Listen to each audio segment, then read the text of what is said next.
Λίγες ώρες μετά το διάγγελμα Biden και την ανακοίνωση της πρώτης δέσμης των Αμερικανικών κυρώσεων στη Ρωσία, αποκλειστική συνέντευξη στον SKAI παραχώρησε η υφυπουργός εξωτερικών των ΗΠΑ, Κάρεν, Ντόνφριντ, αρμόδια για θέματα Ευρώπης-Ευρασίας. Πάμε λοιπόν να δούμε τι μας είπε πριν από λίγο για τις επόμενες κινήσεις των Αμερικανών, τις εκτιμήσεις τους για τα σχέδια Πούτιν στην Ουκρανία, αλλά και τις κόκκινες γραμμές ΗΠΑ και ΝΑΤΟ. I heard very carefully President Biden saying yesterday while announcing the first tranche of sanctions that the US and their allies remain open to diplomacy if it is serious. What does serious mean? What are the prerequisites by your side to keep the diplomatic path open? Well, thank you for that question. And as you know, Secretary Blinken was prepared to meet with Foreign Minister Lavrov, his Russian counterpart, tomorrow in Switzerland to pursue a diplomatic path and seek a diplomatic resolution to the crisis over Ukraine. Because the U.S. believes the only successful resolution can be a diplomatic one. But the precondition was that there be no Russian invasion of Ukraine. And then what we saw on Monday was President Putin give a speech that made clear he does not respect the sovereignty and territorial integrity of Ukraine, recognized the so-called independence of the Donetsk and Luhansk republics, where there have been violent Russian proxies since 2014. And then President Putin also authorized Russian troops to enter what is sovereign Ukrainian territory. So you heard President Biden yesterday describe this as the start of an invasion. And so the U.S. has now put in 2 tranches of sanctions to make clear how much we condemn and deplore these actions. And in that context, Secretary Blinken decided that it would not be possible for him to travel to Switzerland to meet with his Russian counterpart because it would have been a pretext of diplomacy rather than any truly serious diplomatic effort. So the U.S. are considering, you're saying, Russian actions as a start of an invasion. And I'm asking this specifically because there has been a confusion regarding how you consider what is already happening in Donbass. I also heard President Biden using the term political provocation yesterday. And I want to ask you, what is eventually the red line for the United States, further from which you take action, and what kind of action? Yeah, so you may well have heard Secretary Blinken last week at the UN Security Council. And among the things he laid out there was the Russian playbook, which we are quite familiar with at this point. We saw it in Ukraine in 2014. We saw it previously in Georgia. And we expected that there would be provocations and false flag operations. And then what we saw this week was Russia essentially claiming part of Ukraine's sovereign territory. And this is completely unacceptable. And I should point out that the Greek Prime Minister and other Greek officials have been equally clear in condemning these actions. So what the U.S. has said is as Russia escalates, we are escalating. So in the first instance, we put in place a package of sanctions that were specifically targeting LNR and DNR. Yesterday, we put in place a set of sanctions that are targeting Russian financial institutions. I'm happy to run through those. There were sanctions, full blocking sanctions on 2 large Russian financial institutions, VEB, and then also the military bank. Then the assets of those banks collectively total $80 billion. And those measures will freeze their assets in the United States, prohibit American individuals or businesses from doing any transactions with them, shut them out of the global financial system, and foreclose access to the US dollar. Secondly, we expanded our existing sanctions on Russian sovereign debt. We had already prohibited U.S. financial institutions from trading in Russian sovereign debt in the primary market. Now we're extending that prohibition to the secondary market. And thirdly, we imposed sanctions on members of the Russian elite and their families. these sanctions are of a magnitude that we did not consider back in 2014.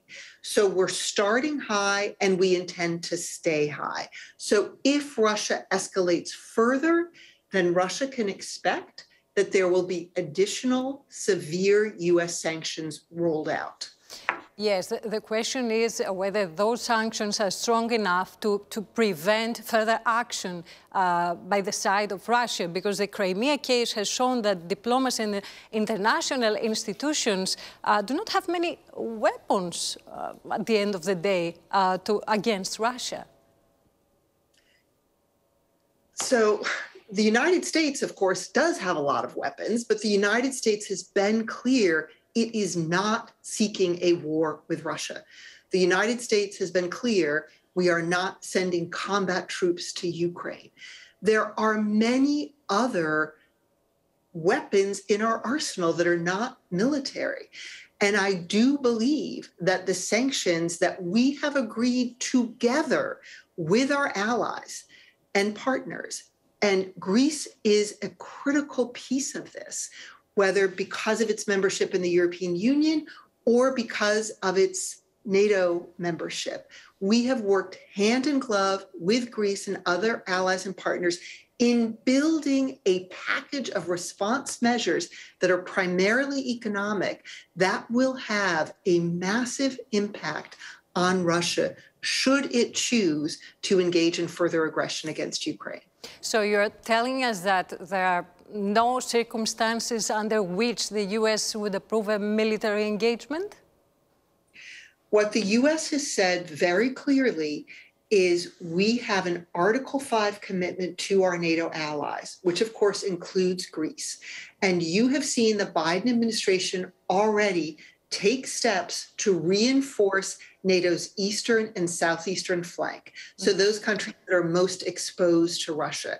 And if Russia were to further invade Ukraine, would be much more vulnerable.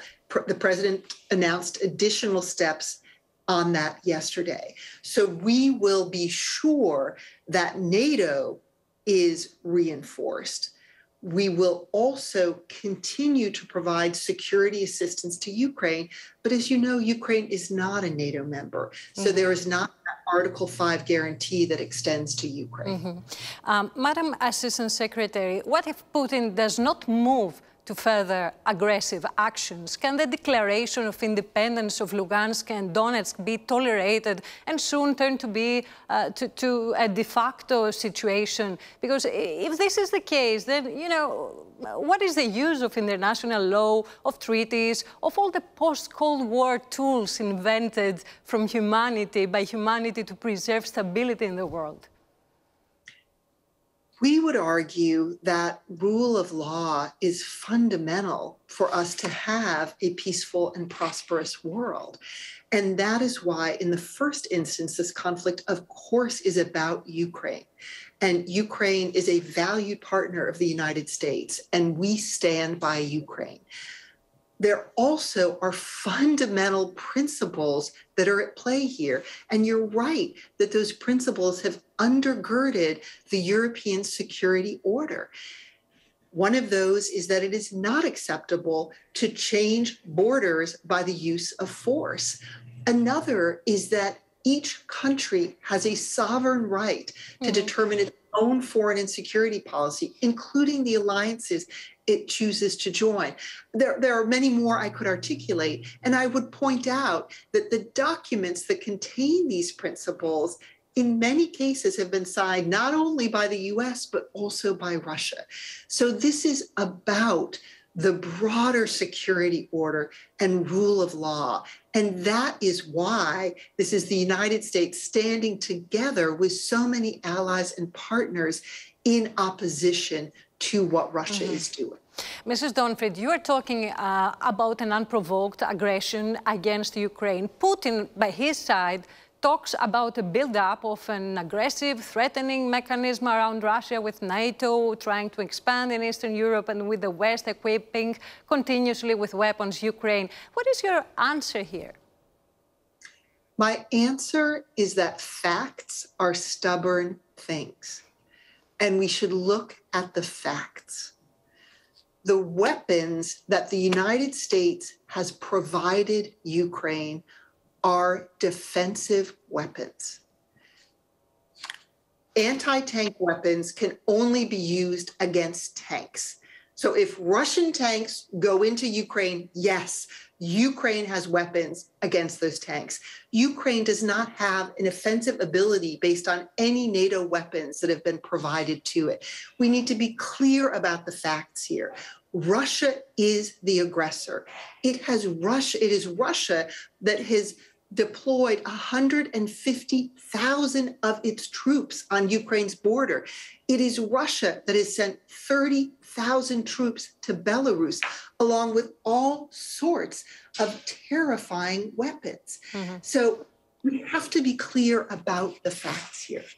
And my final question, Madam Assistant Secretary, how do you expect Putin to weaponize gas? Aren't you concerned about the consequences of a possible cut of the flow by Moscow? Dmitry Medvedev promised already an energy price nightmare. So the question of energy security and energy supplies has loomed large in this crisis because so much of Europe receives a significant percentage of its energy, gas and oil, from Russia. This is why you've also seen the Biden administration working very closely with its European allies on energy. You may have noticed that in late January, President Biden and Ursula von der Leyen together issued a joint statement about their commitment to energy security and energy supply in Europe. Mrs. Ντόνφριντ, thank you so much for this interview. Have a good night.